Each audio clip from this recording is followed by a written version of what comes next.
विद्यार्थी मित्रांनो, सह्याद्री ट्युटोरियल्स मध्ये तुमचं स्वागत आहे. हा लिहिलेलं वाचा. आत्तापासून सुरुवात करा. आजपासून, आत्तापासून सुरुवात करा आणि टॉपर व्हा. आपली स्कीम नाही सांगत तुम्हाला मी. तुम्हाला अभ्यास करायचा आहे. अरे बनायचं आहे टॉपर. क्षमता आहे आपल्यामध्ये. या सीरीजचं हे पहिलं लेक्चर आहे. ओके. थोड्याशा काही लेक्चर्समध्ये मला फिजिक्स तुम्हाला परफेक्ट करून द्यायचं आहे. तरी किती लेक्चर्स होतील? 15 ते 20 लेक्चर्स होतील. मी तुम्हाला सांगतो. बरं, मला तुम्हाला एक्सप्लेन करायचं आहे फिजिक्स बद्दल. हां, मला माहिती आहे फिजिक्सच अवघड आहे. त्यालाच मी पहिला टॅकल करणार आहे. त्यालाच मी ईझी करणार आहे. म्हणजे तुमचा कॉन्फिडन्स वाढेल. पण थांबा, मी सांगतो. तुमच्यासारखं मी सुद्धा YouTubeवर ना काही चांगलं मिळतंय का सर्च करत असतोय बरं का. लकीली ना मला एक व्हिडिओ दिसला. व्ह्यूज तर खूप होते. फिजिक्सचा स्ट्रॅटेजी प्लॅन ते सर सांगत होते बरं का. पण मी तुम्हाला सांगू का त्यांनी काय सांगितलं बघा, मराठीतून ते शिकवत होते.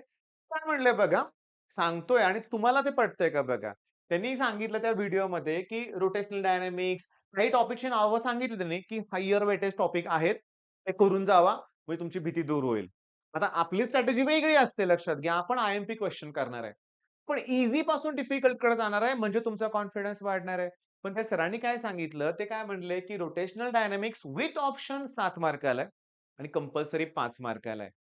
तेव्हा सरांनी सांगितलं त्याच्या पुढं, की याचा अर्थ रोटेशनल डायनामिक्स मॅक्सिमम 7 मार्काचं तुम्ही अटेम्प्ट करू शकताय.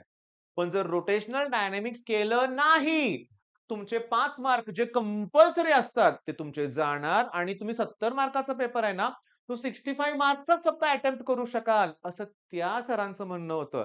बाळांनो असं काही नाहीये. कंपल्सरी तो 5 मार्काला आहे. याचा अर्थ बोर्डचा जो पेपर डिझाइन करणार आहे ना, तो मिनिमम 5 मार्काचे क्वेशन त्यावर विचारायलाच पाहिजे. अरे पण ते काय एकाच प्रश्नात थोडे असतात. ते सगळे एम-सी-क्यूज मध्ये जातील, व्ही-एस-ए मध्ये जातील ना. म्हणजे याचा अर्थ बाकीच्या ठिकाणी सेक्शन बी, सी, डी ला ऑप्शन असतात. त्यामुळे ती काळजी करू नका. ओके. बरं मग आता काय करूया आपण? सांगतो. प्रत्येक आपल्या सीरीजच्या लेक्चर्समध्ये आता हे पहिलं लेक्चर आहे ना, मी तुम्हाला एक क्वेशन पेपर घेतलाय. ओके. तो इम्पोर्टंट क्वेश्चन पेपर आहे, बोर्डचा पेपर आहे आणि त्या पेपरमध्ये आलेले सगळे प्रश्न मी तुम्हाला एक्सप्लेन करणार आहे. म्हणजे आजच्या पेपरमध्ये किंवा आजच्या या व्हिडिओमध्ये मी 17 मार्कांची तुमची तयारी करून घेणार आहे. बरं हे घेत असताना 17 मार्क त्या पेपरमध्ये आलेत. लक्षात घ्या बरं का आणि ते क्वेश्चन बघितल्यावर तुम्हाला पण कळेल, की हे होणार आहे. बरं याच्यात मी न्यूमेरिकल्स घेतलेत का? नाही. एखादं सोपं डेरिव्हेशन घेतलंय का? तेही नाही. बरं सुरुवात करूया पहिल्या क्वेश्चनला आपण. पहिला क्वेश्चन जो आहे तो नीट वाचा. Structure of atom, molecules and nuclei. Structure of atoms and nuclei म्हणूया. या टॉपिक मधले 3 पॅराग्राफ मी तुमच्या समोर घेतलेत. ओके. पहिलं काय दिलंय बघा, की atomic nucleus is made up of त्यांनी दिले प्रोटॉन, न्यूट्रॉन्स आहेत. त्यांना न्यूक्लियस म्हणतात. सिंपल लाईन आहेत ना. थांबा मी प्रश्न अजून सांगितलाच नाही तुम्हाला यातलं काय आलंय ते. सगळं हे दिलंय त्यांनी. झेड म्हणजे एटॉमिक नंबर, मग ए म्हणजे एटॉमिक मास नंबर. ओके. हे सिम्बॉल दिलेत. अगदी बेसिक आहे ते. अगदी बेसिक आहे. हे सगळं दिलंय आणि हे देत असताना इथं त्यांनी इथं ॲक्चुअली आयसोटोप स्पेलिंग जरा मिस्टेक झाली पुस्तकात आपल्या. इथं दिलंय आयसोबार आणि इथं दिलंय आयसोटोन्स. इथं पण ओके असू दे. लक्ष द्या. बोर्डच्या पेपरमध्ये आयसोटोपची डेफिनिशन विचारलेली आहे. ओके. मग तुमच्या लक्षात आलं का? atoms having same atomic number but different atomic mass number are known as isotopes. 9th स्टँडर्डला होतं. त्याचे युजेस पण होते आपल्याला. atoms of the same element हेही 9th स्टँडर्ड मध्ये होतं. एटम म्हणजे हायड्रोजन, ड्यूटेरियम आणि ट्रिटियम. हे हायड्रोजनचेच आहेत ना एटम लक्षात घ्या. atoms of the same element having same atomic number but different atomic mass number. पण थांबा इथं डेफिनेशन थोडीशी वेगळी दिली. सेम नंबर ऑफ प्रोटॉन म्हणजेच की atomic number. Different number of neutron. Neutron कुठे कन्सिडर करतो आपण? एटॉमिक मास नंबर मध्ये. मग ही डेफिनेशन लिहिली तरी तुम्हाला 1 मार्क मिळेल. त्याच्यानंतर आयसोबार एकदम उलट बरं का. Having same atomic mass number but different atomic number are known as isobar. इथे दिली नाही डेफिनेशन तयार करा. तर इथं मात्र ही डेफिनेशन आहे. Atoms having the same number of neutrons but different value of atomic number are called isotones. मग तुम्हाला सांगू का? आयसोटोप मी होमवर्क द्यायला लागलोय आता. ह्यातला हा आयसोटोप हा प्रश्न आलाय बोर्डच्या एक्झाम मध्ये. पण त्याबरोबर आपण काय तयारी करणार आहे? आयसोटोप, आयसोबार, आयसोटोन आणि अजून जरा एम साठी सांगतो आयसो इलेक्ट्रॉनिक. म्हणजे तुम्हाला आयन दिले असतील O- किंवा O2- सॉरी बरं का, लक्षात घ्या. असे आयन दिले असतील वेगळे-वेगळे आणि त्यातले आयसो इलेक्ट्रॉनिक कोण आहेत असं विचारलं, तर समजून घ्या आयसोचा अर्थ सेम. ज्याच्यामध्ये number of electron same, iso electronic. चला, पहिली स्लाइड जी तुमच्या समोर आहे, टॉपिकचं नाव पण सांगितलं होतं स्ट्रक्चर. 1 मार्काला जरी प्रश्न आला तरी आपण 4-5 प्रश्न तयार करणार आहे. बरं, हे पण परीक्षेसाठी इम्पोर्टंट आहे. प्रोटॉन आणि न्यूट्रॉनच्या ॲडिशनला आपण न्यूक्लियॉन्स म्हणणार आहे. Mass of proton is about 1836 times that of electron. म्हणजे इलेक्ट्रॉनचं मास निग्लिजिबल आहे, लक्षात घ्या. Mass of neutron same as that of proton, पण स्लाइटली हायर आहे. न्यूट्रॉन हायर आहे. चला, 1 मार्क झाला. नेक्स्ट. नेक्स्ट मी तुम्हाला इथे लिहितोय, ही फोटो इलेक्ट्रिक इफेक्टची डायग्राम आहे. ही नाही परीक्षेत विचारली, पण करायची आहे ना आपल्याला. परीक्षेत काय विचारलंय नीट लक्ष द्या. Phenomena of emission of electrons from a metal surface. इथं तो मेटल सरफेस आहे, इलेक्ट्रॉन बाहेर पडतायत. When a radiation of appropriate frequency, हे जे रेडिएशन आहे त्याची फ्रिक्वेन्सी एक सर्टन मिनिमम फ्रिक्वेन्सी पेक्षा जास्त पाहिजे. थ्रेशोल्ड फ्रिक्वेन्सी पेक्षा जास्त असेल, काय होणार आहे? ॲस्ट्रोनॉमिक फिगर म्हणले. आता डेफिनेशन लिहिताना हे ॲस्ट्रोनॉमिक फिगर कशाला लिहायचंय? मग बघा, emission of electron from a metal surface. पण केव्हा? जेव्हा त्याच्यावर एक अप्रोप्रिएट फ्रिक्वेन्सीचे रेडिएशन इन्सिडेंट होणार. He is known as photo electric effect. इथून एवढंच लिहायचंय. 1 मार्काला हा प्रश्न आलाय, पण थांबा ना, कंडिशन्स. फ्रिक्वेन्सी आहे ती एक सर्टन मिनिमम फ्रिक्वेन्सीपेक्षा जास्त पाहिजे. पण वेव्हलेंथ आहे ती थ्रेशोल्ड वेव्हलेंथ पेक्षा कमी पाहिजे. हे जो इलेक्ट्रॉन बाहेर पडलाय ना, इलेक्ट्रॉन बाहेर पडलाय, त्याची कायनेटिक एनर्जी ही फ्रिक्वेन्सीवर डिपेंड असते. ओके. कायनेटिक एनर्जी इंटेन्सिटीवर डिपेंड नसते. आय म्हणजे इंटेन्सिटी बरं का. आणि जो करंट आहे, फोटो इलेक्ट्रिक करंट जनरेट होणार, तो या फ्रिक्वेन्सीवर डिपेंड नसतो. तो इंटेन्सिटीवर डिपेंड असतो. हे मी जे बोललो ना, हे सगळ्या एम-सी-क्यूज आहेत. मग फोटो इलेक्ट्रिक इफेक्टची डायग्राम करा. ही 2 मार्काला येऊ शकते. पण आपल्याला विचारलंय डेफिनेशन. चला, 1 + 1 2 मार्क. डेफिनेशन लक्षात ठेवायचा प्रयत्न करूया ना. फोटो इलेक्ट्रिक इफेक्ट मध्ये होतंय काय? Emission of electrons. कुठून? From a metal surface. पण केव्हा? जेव्हा रेडिएशन त्याच्यावर जे इन्सिडेंट होणार आहे, त्याची फ्रिक्वेन्सी सर्टन मिनिमम फ्रिक्वेन्सी पेक्षा कशी पाहिजे? जास्त पाहिजे. ओके. 2 मार्क झाले. आता तिसऱ्या मार्कासाठी बघा. कोण करतंय असला प्रश्न? Zener diode as a voltage regulator, आहे की नाही?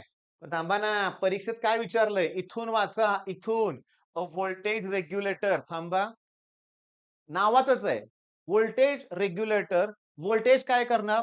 रेग्युलेट करणार, कॉन्स्टंट ठेवणार ना. तुम्हाला सांगतो ना, स्टॅबिलायझर आपण म्हणतो आपल्या भाषेत त्याला. स्टॅबिलायझर. वॉशिंग मशीन, फ्रिज आणि बऱ्याचशा अशा इन्स्ट्रुमेंटला आता इनबिल्टच व्होल्टेज स्टॅबिलायझर येतात. पण जुन्या काळात टीव्हीसाठी वगैरे हाय व्होल्टेज पासून ना टीव्ही खराब व्हायचे. मग त्यासाठी व्होल्टेज स्टॅबिलायझर आम्ही म्हणायचो, म्हणजेच रेग्युलेटर. आता डेफिनिशन वाचा ना त्याची, ती 1 मार्काला विचारले. तयार करा हे प्रश्न. मी सांगतोय तुम्हाला ते प्रश्न तुम्ही करायचेत बरं का. A voltage regulator maintains a constant voltage, म्हणजे व्होल्टेज कॉन्स्टंट राहणार. क्रॉस अ लोड म्हणजे आउटपुट. लोड म्हणजे जरी आपण जे इन्स्ट्रुमेंट वापरतो ना, तो लोड. मग काही असेल, टीव्ही असेल, फ्रिज असेल, काही. Regardless of variation in the applied input voltage आणि variation in the load current. म्हणजे अप्लाइड व्होल्टेजमध्ये काही चेंजेस होऊ दे, लोड करंटमध्ये काही चेंजेस होऊ दे, पण तुम्हाला ते व्होल्टेज कॉन्स्टंट ठेवण्यासाठी जे डिव्हाइस किंवा जे यूज करतोय आपण, त्याला म्हणायचं व्होल्टेज रेग्युलेटर. लिहून काढा डेफिनेशन. ओके. लिहून काढा. 3 मार्क झाले. ओके. आता ही महत्वाची डेफिनेशन. ह्या सगळ्या डेफिनेशन्स परीक्षेत आलेत. नेक्स्ट डेफिनेशन काय आहे बघा. The ionization energy. ते विचारले. हे बघा, आयन केव्हा तयार होतो रे? जेव्हा इलेक्ट्रॉन गेन किंवा दिला जातो तेव्हा. मग त्यांनी काय म्हटलंय बघा, ionization energy of atom is the minimum amount of energy required to be given to electron in the ground state of that atom to set the electron free. म्हणजे इलेक्ट्रॉनला बाहेर काढण्यासाठी जेवढी एनर्जी द्यावी लागते ती आयोनायझेशन एनर्जी. लिहून practice करावी लागेल. ओके. मी नेक्स्ट क्वेश्चन कडे जाणार आहे. हे बघा, लक्षात घ्या. मॅग्नेटिक मटेरियल मधला प्रश्न आहे. क्युरी टेम्परेचर आहे. ओके. मी तुम्हाला सांगू का? ह्याच्यातनं क्युरीज लॉ पण आहे बरं का. ससेप्टिबिलिटी नावाची कन्सेप्ट पण आहे. Is inversely proportional to absolute temperature, हा फॉर्म्युला पण आहे. ह्याच्यावर तुमच्या पुस्तकातलं लास्ट न्यूमेरिकल पण आहे. पण हे टेम्परेचर फक्त ॲब्सोल्यूट केल्विनमध्ये पाहिजे बरं का.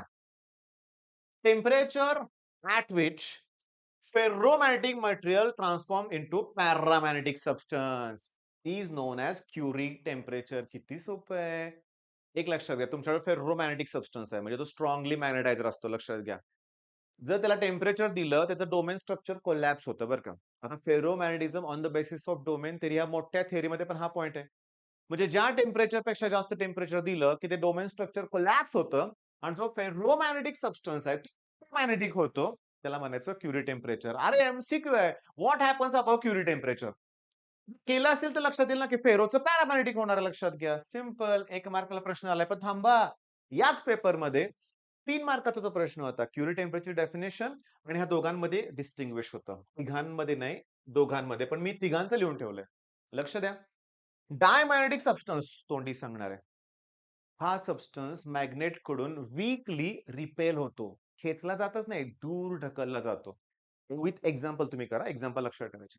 पॅरामॅग्नेटिकला मॅग्नेट अट्रॅक्ट करतं स्वतःकडे, पण वीकली, स्ट्रॉंगली नाही, वीकली. पण फेर्रोमॅग्नेटिक सबस्टन्सला मॅग्नेट स्वतःकडे स्ट्रॉंगली लगेच अट्रॅक्ट करतो, लक्षात घ्या.